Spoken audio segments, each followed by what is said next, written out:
Hi friends, నేను ఎల్మాజ్ మాట్లాడుతున్నాను.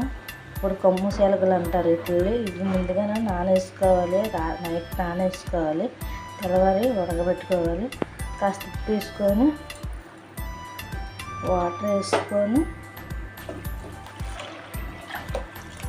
పొయ్యి మీద పెట్టుకుందాం. పొయ్యి మీద పెట్టుకున్నాం కదా, మూత పెట్టుకుందాం.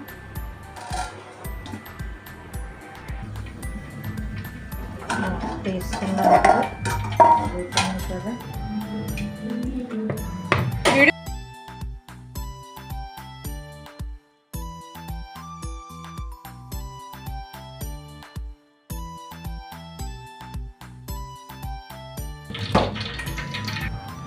రెడీ అయిపోయి ఉడికిపోయి ఇలాగ మెత్తగా అయిపోయిన దాకా ఉడకబెట్టుకోవాలి.